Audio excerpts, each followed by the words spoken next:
Hello friends, ఇవాళ దోసకాయ రొయ్యలు మునక్కాయ చారు చేసుకుందాం. ఎంతో రుచికరమైన దోసకాయ రొయ్యలు ఏ మసాలా అవసరం లేకుండా కేవలం దోసకాయ ఒక 1/2 కిలో, 2 ఉల్లిపాయలు, 2 టమాటాలు, ఒక 4-5 పచ్చిమిరపకాయలు, ఇంత అల్లం వెల్లుల్లి పేస్ట్ ఉంటే సరిపోతుంది. ఇవి ఒక 1/2 కిలో పొట్టు తీసేగా వచ్చిన రొయ్యలు. వీటిని శుభ్రపరచుకొని ఉప్పు, కారం, పసుపు రాసి బాగా ఒక అరగంట పాటు నానపెట్టుకోవాలి. ఇప్పుడు నేను స్టవ్ మీద కుక్కర్ పెట్టాను. కుక్కర్లో ఒక్కసారి వండి చూడండి, ఎంత బాగా వస్తుందో. ఏమి ఉడికిపోయి మెత్తగా అవ్వవు, గట్టిగానే ఉంటాయి, రుచిగా కూడా ఉంటాయి.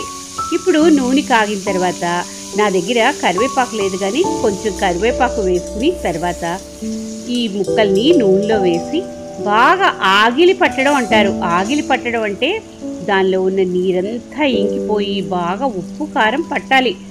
ఇప్పుడు ఇందాక వేసుకున్న ఉప్పు, కారం, పసుపు కాకుండా మనం కొంచెం మళ్ళీ ఉప్పు, కొంచెం కారం, కొంచెం పసుపు వేసుకుంటే అవి నూనెలో వేగి ముక్కలకి బాగా పడతాయి.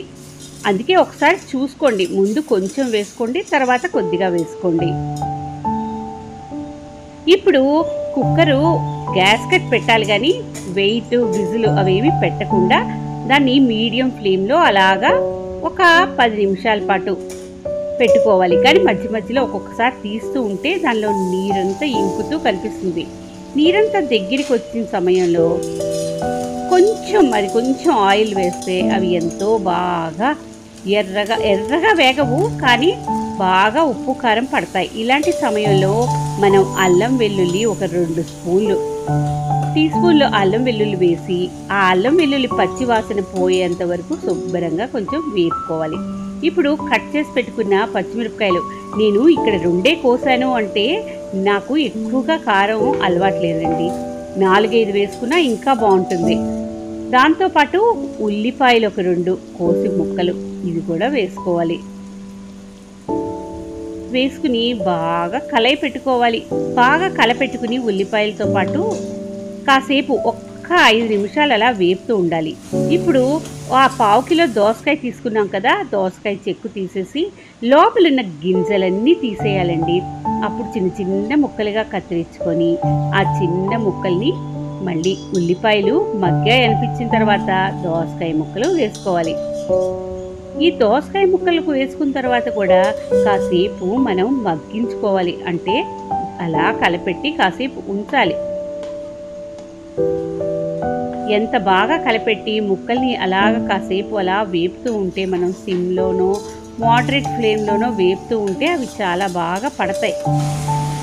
కూర కూడా గ్రేవీలా వచ్చి మంచి రుచి వస్తుంది. ఇప్పుడు 2 టమాటాలు కట్ చేసి పెట్టుకున్నాం కదా, అవి కూడా అందులో వేసేద్దాం. ఇప్పుడు ఈ అన్నిటినీ శుభ్రంగా కలుపుకుందాం. ఇక్కడ ఇంకో విషయం అండి, దోసకాయ కట్ చేశాక చిన్న ముక్క నోట్లో పెట్టుకుని చూసుకోవాలి.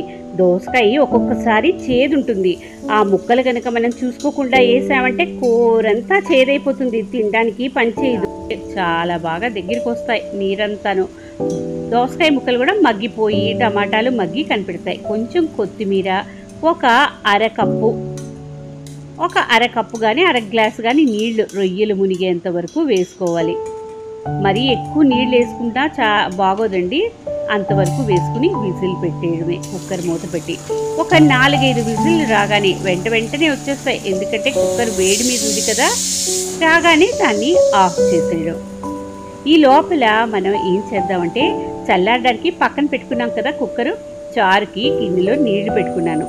కొంచెం పసుపు, కొంచెం ఉప్పు, కొంచెం చింతపండు, బజార్లో దొరికిన రసం పౌడర్ అయినా పర్వాలేదు, ఇంట్లో చేసుకున్న రసం పౌడర్ అయినా సరే, 2 టీ స్పూన్లు, టమాటో ముక్కలు కోసి, ఒక ములక్కాయ కడిగి చిన్న ముక్కలుగా కోసి ములక్కాడ, కొంచెం కొత్తిమీర, కరివేపాకు ఉంటే కరివేపాకు కూడా వేసుకుని బాగా మరగనివ్వాలండి. ఎంత బాగా మరిగితే చారు అంత బాగుంటుంది. సరే, మరిగింది అనిపించేసిన తర్వాత ఇంకా తాలింపు పెట్టుకుందాం. ఇప్పుడు తాలింపుకి 2 స్పూన్లు నెయ్యి వేస్తున్నాను. నెయ్యిలో ఆవాలు, జీలకర్ర, మినపప్పు, తాలింపు దినుసులు, కొంచెం ఆ రసం పౌడర్, ఒక చిటికెడు రసం పౌడర్ కూడా తాలింపులో వేయండి, అమోఘం. తర్వాత దాంట్లో కొంచెం మెంతులు వెల్లుల్లిపాయ రెబ్బలు చిట్లించి వేయండి. వెల్లుల్లిపాయ లేకపోతే పేలిపోయే అవకాశం ఉంటుంది. అది వేసుకున్న తర్వాత కరివేపాకు ఉంటే కరివేపాకు వేద్దాం. ఎండుమిరపకాయలు ఓ 2-3 తీసుకుని చిన్న ముక్కలుగా కోసుకుని వాటిని వేసుకుందాం. ఇప్పుడు కొంచెం ఇంగువ కూడా వేసుకుందాం. బాగా వేగింది అనిపించిన తర్వాత ఈ తాలింపుని చారులో వేసుకుని అలా వదిలేయకూడదండి. మళ్ళీ ఒక 5 నిమిషాలు మరిగించాలి. అప్పుడే తాలింపు ఒక రుచి చారుకి బాగా వస్తుంది, పడుతుంది కూడా. వేసేసాం తీసేసాం అన్నట్టు కాకుండా కాసేపు మరిగించాలి. మరిగించిన తర్వాత ఈ ములక్కాయ చారు రుచి ఎంత బాగుంటుందో ఒక్కసారి ట్రై చేయండి. ఇప్పుడు మనం చల్లార్చుకున్న కుక్కర్ ఏమైందో చూద్దాం. కొంచెం నీళ్లుగా అనిపించాయండి. కాసేపు స్టవ్ ఆన్ చేసి దాన్ని అలాగ మగ్గించాను. దాంతో నీళ్ళన్నీ దగ్గరికి వచ్చాయి. అలా అలా మనకు కావాల్సిన కన్సిస్టెన్సీ వచ్చిందనిపించే వరకు కొంచెం దగ్గర తెచ్చుకుని తర్వాత అంతే, అయిపోయింది. బ్రహ్మాండమైన రొయ్యల దోసకాయ కూర ఎంత బాగుంటుందో, ఎంత టేస్టీగా ఉంటుందో ఒక్కసారి ట్రై చేయండి. ఏ మసాలా దినుసులు అవసరం లేదు. వేడి వేడి అన్నంలో ఈ రొయ్యల కూర ములక్కాడ చారు వేసుకుని అన్నం తింటే చాలు, కడుపు నిండిపోతుంది. మీరు కూడా ట్రై చేయండి.